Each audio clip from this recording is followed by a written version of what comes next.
Dr. Parikh, am I saying that right? You are. Thank you. Do you know anybody who's against biomedical research? I do not know anybody that's against biomedical research, but I know some. That's like being against children, isn't it? It is. It's like being against world peace, isn't it? It is. It's like being against golden retrievers, isn't it? There's some people that argue there. Okay. Well, let's get that out of the way.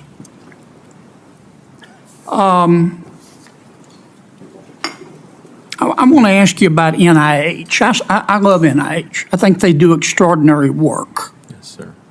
Kennedy just asked the question no one in higher education wants to answer. Where is the NIH money really going? From yachts and shopping centers to university slush funds, he exposes how millions in taxpayer-backed research grants are quietly eaten up by bloated overhead and no one's auditing it. But isn't it a fact if NIH assigns way too much money for overhead, that money comes out of the basic research? Isn't that the case?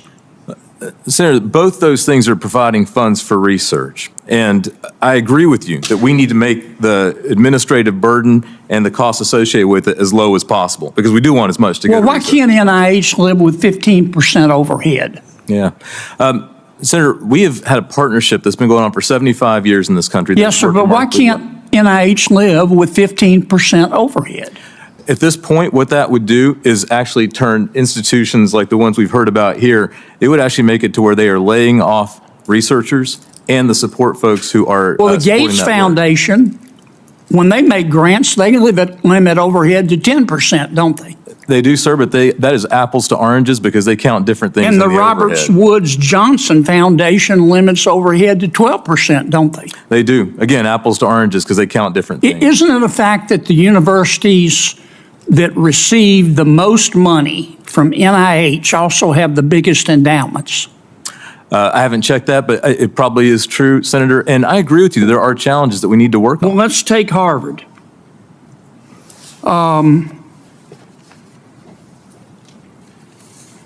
69 cents out of every dollar from NIH given to Harvard goes to overhead.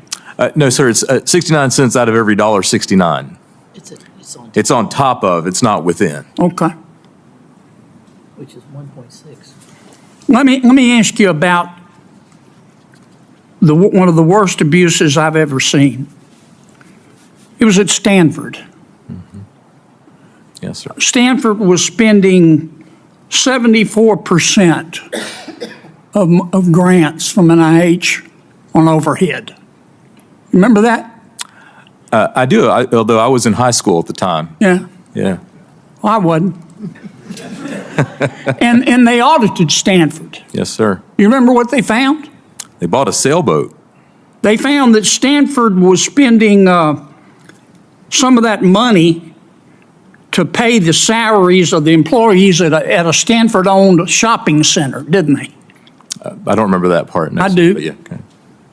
They found that Stanford was spending some of that money that was supposed to go to research, ladies and gentlemen, to renovate the president's home, Yes, sir. didn't they? I believe so, Senator. Again. And to when I was in high renovate the vice provost's home, too, didn't they? I believe you when you say that. Yes. And they also charged, Stanford took NIH research money to help children and applied it to depreciation on a Stanford yacht, didn't they? Yes, sir. Again, when I was in high school, sir. Now, does NIH audit every year the way these grants are being spent? They don't audit every year. There's a process for So determining. they just trust the universities? No, there's a negotiation that takes place between Yes, the sir, NIH but if it's a and the 5-year grant university. Yes, sir.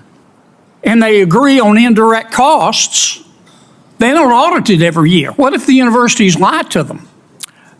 That is absolutely a possibility. There's What does fungible mean? fungible means that you can move money from one place to another. And money's fungible, isn't it? Money is fungible. I'm ready to have a productive discussion. I've got to go to another committee. Maybe you'll have it today. I haven't heard it. Yes, sir.